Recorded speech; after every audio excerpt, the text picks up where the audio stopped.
solving puzzles when I was young, and so I tried this. It took me 2 weeks to solve it. I had a Rubik's Cube and I could solve it in a few minutes by taking it apart and putting it back together.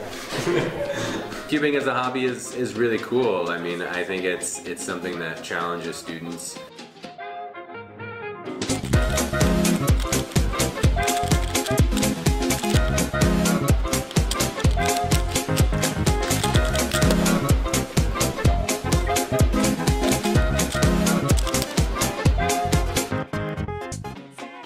Sometimes I look at them and I think, those look kind of hard.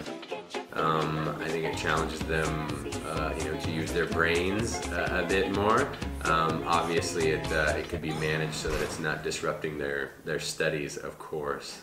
I believe I have seen some signs of a Rubik's Cube addiction with Timo. I want to take it away and throw it against the wall.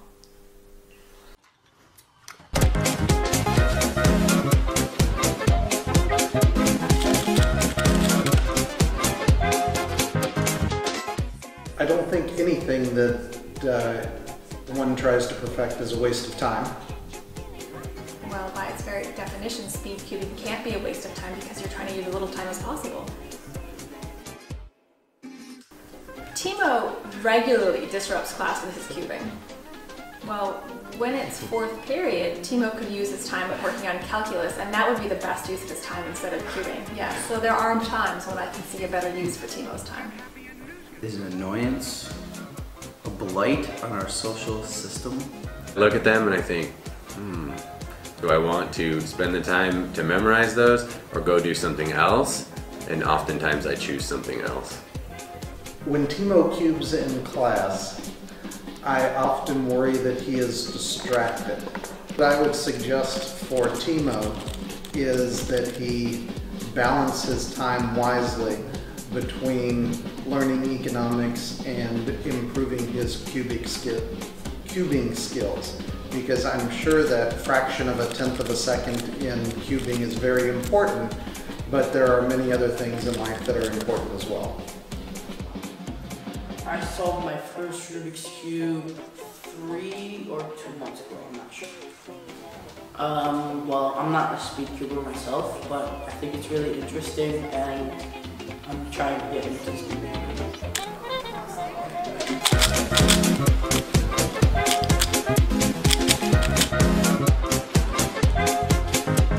I find it fascinating, and the whole idea that you can get it all in like the same colors all around it is pretty amazing, considering how many possible combinations there are in a Rubik's Cube, and like for every time you scramble it, that pattern might have never been done before. The first time I solved a Rubik's Cube was last Sunday. I would hope when I grow older and get into speed cubing, get into some competitions and get into speed cubing.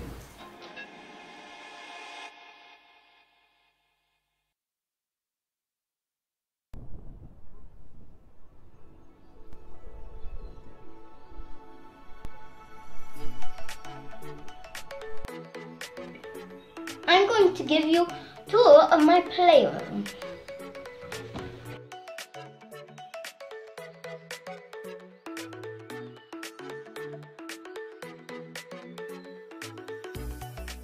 Okay, right over here is my invention station. Kind of show block right here. I like to work on doing tons of things. Painted glass, which is kind of dangerous. Some charcoal right here. Look on that. That can actually melt plastic, so it's pretty dangerous. So it's got a bunch of things. A fire, bottle opener. I like to do all sorts of things. Cubing, playing a bit. That's the right life. I'm fully behind it, man. You know, my son takes a lot of interest in a lot of things, and that tends to come and go really quickly, but with the cubing, he seems to be more motivated for the long haul because he's collecting different cubes and he's watching videos on how to solve them in different ways and faster, and you know, as you can see, he follows this Timo kid around all the time, and he just wants to learn how to be that good. And so it's really cool to see him taking that much of an interest, and I'm impressed by the solves that he can do already. So, I don't know, I'm really proud of him for it. I think cubing at QSIB is an annoyance, a blight on our social system, a distraction in my class, and very, very good for young minds. So there's a lot of clickety-click that goes on in the hallways and in the classrooms that I think gets on some people's nerves, but you have to admire the passionate intensity of the cubers themselves. And I'm really impressed by the abilities that they show and the interest that they take. So. Well, what I did was when I first met Timo, he was just really good at cubing, and I thought, cubing is cool. So I basically started to learn how to do cubes. I like to see how good people are. It's very entertaining.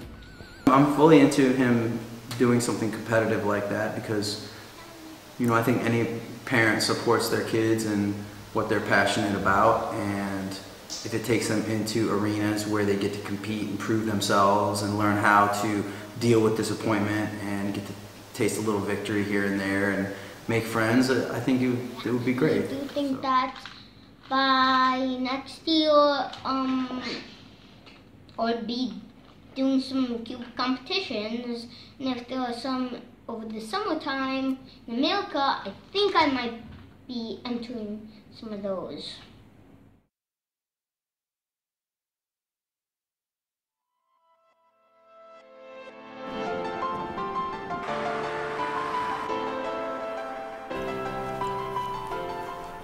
I saw my first Rubik's Cube, I think 4 years ago. Really, I was just bored, so I looked up on the internet to do something, and I found a cube, the person solving a cube, and yeah, that inspired me to solve a Rubik's Cube. I feel like I could ever match any of the people that go there, but I think if you have what it takes, then why don't you go and show off to people, you know? It's hard to memorize those algorithms because there are too many cases I have to think of after, and then there's just too much of it to memorize, which makes my brain go crazy. Beginner's method, you have only a couple of algorithms that you basically do over and over, while like the more professional methods, it's like you have for each case, you have a different algorithm, and you have to remember most of them. So.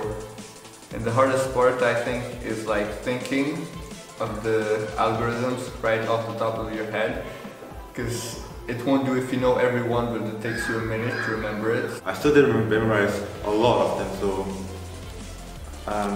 I don't think none of my family or friends have interest in cubing. When I look at people doing speed cube, it looks cool, but at the same time, for me it seems like a waste of time. And I don't think anyone really in my family thinks it's a worthwhile hobby, so they're not really into it. It's really not that easy. I'm still not one, and I've been doing this for, what, 9 years now? 9 years? So it is hard, and it takes a lot of practice and patience.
I think that there's, like in a lot of things, especially when you pursue it at a high level, you hit different plateaus of ability, and when you make those breakthroughs, it's very exciting, and you're able to do something new that you couldn't do before, and it motivates you and you're very invigorated for a while, and then to get to that next level, you have to find the desire to do it. I think that for me, because my son and I started to learn how to solve a 3x3 at the same time, and I basically taught him how to do it, but after I got to that level, I really lost some interest. But for him, he was motivated to go beyond that, and then he wanted to do it faster. I think for people to get up into those upper echelons, you have to be just really into it, and you really have to be really, I don't know, your mind has to work in that way where you want to solve those patterns and you want to internalize those algorithms, and you take a lot of satisfaction in being able to get to that next plateau.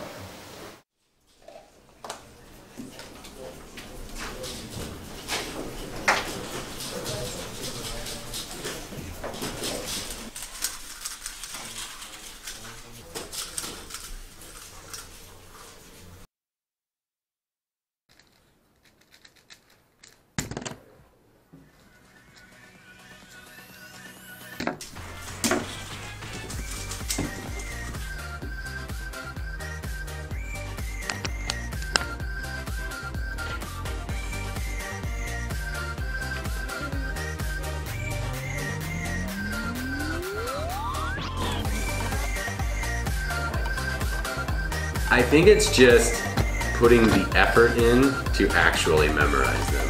That's challenging on many different levels, and that it's something as soon as you get good at one part, you can always challenge yourself to do something else.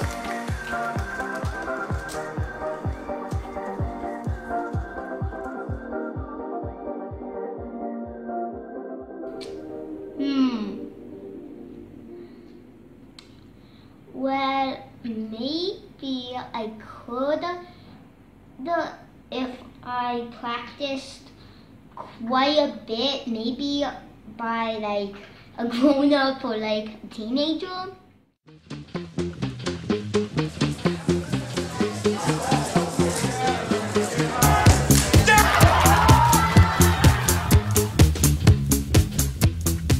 I'm Keaton Ellis, and I'm from University of Maryland, College Park now.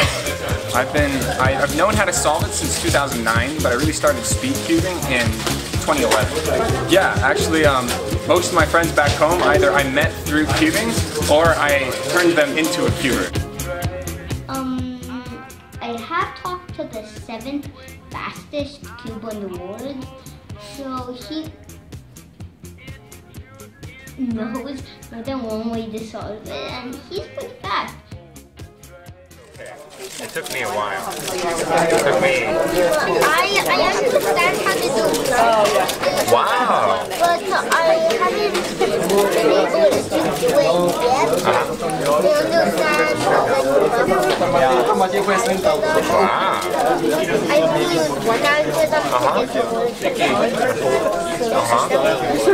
Open eyes, both my courses, but I'm trying to be able to do it. But I already understand.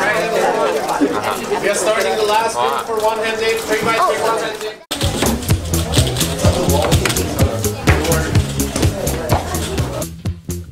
My name is Anton Mozovan from Slovakia. We all know each other. We are friends. I think that it is really entertaining.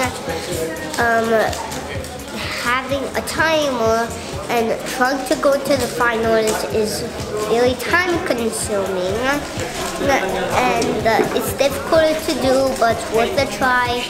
And even if you don't make it, it's best to not just get like all worked up about it, because there's always next time, and you tried your best. I like cubing, but I am not that fast. But I really like it because when I'm at competition, I can meet a lot of new friends and cool people. He signed up for all of them, and I think a few things here and there he'll do really good at and win, and some things he won't, but in other things he won't do so well. But I think he's trying his best, and that he should be trying his best, and I think that he will do very good.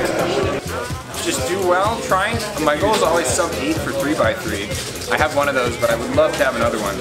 And in addition to that, just have fun, have a good time, enjoy different places.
I cube because I like it and it's fun, and I really like the competitions and the competitiveness in it, but also the fun that comes with it and the joy of actually like being able to reach your goal. Because a year back I would never have thought that stuff like this is actually possible.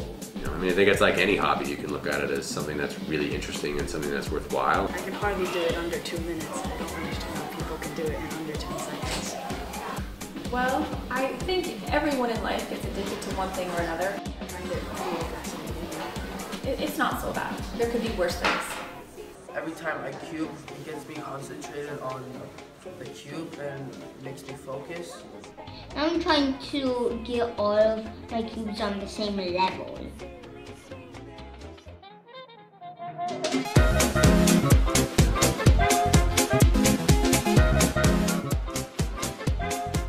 So this is a punching bag. It's kind of broken.